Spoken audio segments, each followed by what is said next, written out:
Today on Mysterious Writing, 6 questions with Ben Brewis, creator of the Hidden Sun Armchair Treasure Hunt, which has a prize over $2,000. Will you be the one to claim it? Stay tuned.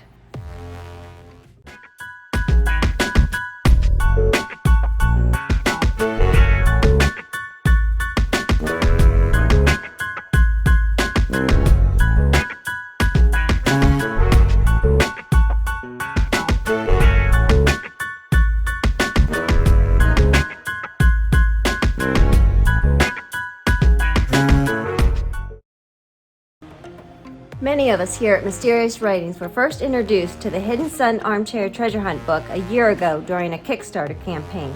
All those who saw the project were greatly impressed by Ben's amazing artistic talent and were excited to take up his challenge for the search for treasure. Now the time is here. Ben has published his book. It's available on Amazon in either Kindle or print versions. The link is below. Let's learn more. A treasure valued at over $2,000 awaits to be claimed. 6 questions with Ben Brewis. Question 1. So many searchers are excited to hear the Hidden Sun and Treasure Hunt book has been released. From the initial idea to its publishing, what has been the most enjoyable experience for you? Ben answers, "Thank you again, Jenny, for letting me share my hunt and the journey it took me on. There is so much that goes into creating a book like this, from the original concept all the way through to the branding and marketing. The amount of work just kept growing and growing.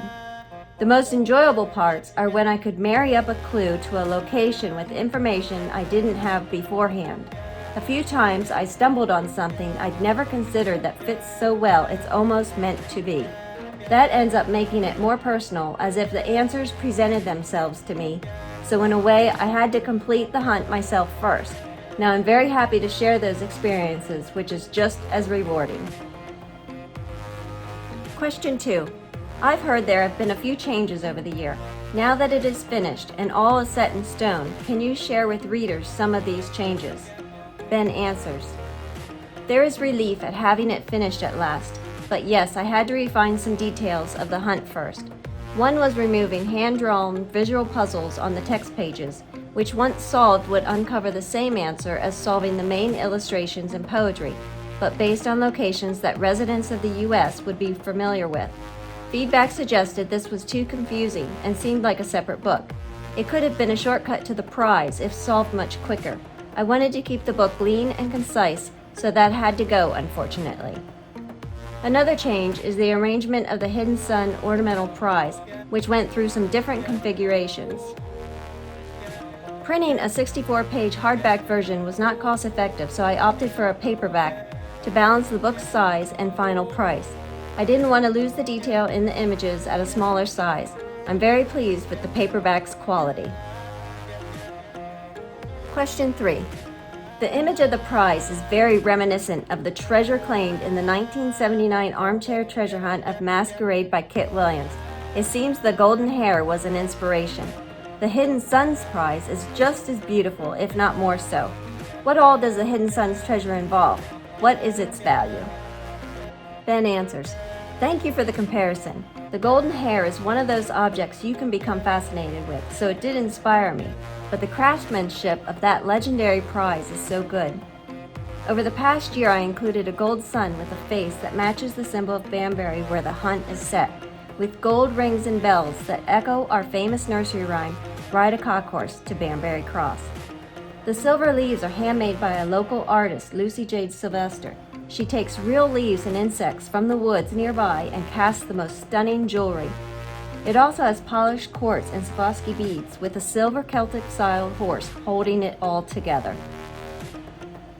I wanted to reflect the Celtic and Druidic myths and legends of the area. There's a deep mythology that runs through the United Kingdom, all based on nature, the landscape, and stories passed down the ages. I hope the prize echoes some of that. The gold coin from the Royal Mint shows our patron saint, St. George. All the prizes together, the ornament, a solid gold coin, an artwork of the ancient rollright stones, and a decorated hair statuette, come in at around £2,000, about $2,400, if you factor in all the time and costs I've spent on it. For me, it's not about resale value. I'd love the winner to treasure it for what it means to them. Question 4. It's mentioned on your website that visiting locations of the hunt which are in the United Kingdom might be helpful to searchers. Do you feel the clues and hunt can still be solved by someone unable to physically travel to these spots? Will searchers of the USA be at any disadvantage? Ben answers, the hunt is based in our area of the United Kingdom, but I made sure I formed the clues from home using research and maps that are widely available. That way I know that anyone can discover them too with varying degrees of difficulty across the 24 clues. As with any hunt that involves real locations, searchers are able to confirm their findings with boots on the ground, but I'd say that's true for The Secret, The Thrill of the Chase, and possibly for Fandango and The Oracle. The original aim was to boost tourism to the area, so I wanted to keep both online and boots on the ground options open. So in that regard, there's a disadvantage for non-United Kingdom searchers, but you can solve it at home with online resources. Because of COVID-19 travel restrictions in the United Kingdom right now, no one can travel properly, so everyone's in the same boat. Question 5. Can you walk us a little through the process of how to solve the hunt? What do searchers need to do, and what do you estimate the time frame will be for receiving a solution? Do you think the hunt will last months or years? Do you plan on giving additional clues if needed? Ben answers, searchers need to solve the clues to find 24 objects or name of an object that are hidden in plain sight in the real world, one for each poem and illustration combination. The first letter of each object will provide a location when you have all 24. The location also hides a keyword. You'll need to submit both to be successful. I can't say more than that. It's hard to put a time frame on when it'll be solved, possibly a year or two, but I plan on releasing the answer after 3 years. I work with graphic design deadlines, so I figured a cutoff point will focus the mind of the readers. Sorry, you only have until April of 2023. I'll decide on releasing extra clues further down the line, but will let everyone know as soon as I do. You can read about general updates at the link below, where you can sign up to a newsletter and get a free standalone mini hunt PDF. And question number 6. Just from the sneak peeks you've offered on your website, it is clear you've spent a lot of your time these last months working on and completing this incredible project. We as searchers are looking forward to enjoying the challenge of the hidden sun. What are you looking forward to? Are you working on other projects or are you taking a break? Ben answers, I'm really looking forward to seeing everyone's ideas on the answers. I'd love to create treasure hunts full time if it was financially viable. I spent 4 years on and off in total with the hidden sun, so I'll be spending more time with the family and work commitments for now. I do have the seed of an idea for a global armchair hunt and its prize, but it would need funding first, ideally in partnership with a team that can take it around the world and provide a substantial prize.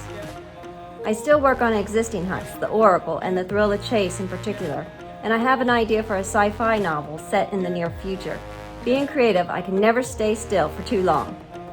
You can read more details on the book on my website, the link is below, and it can be purchased on both the US Amazon and UK Amazon sites.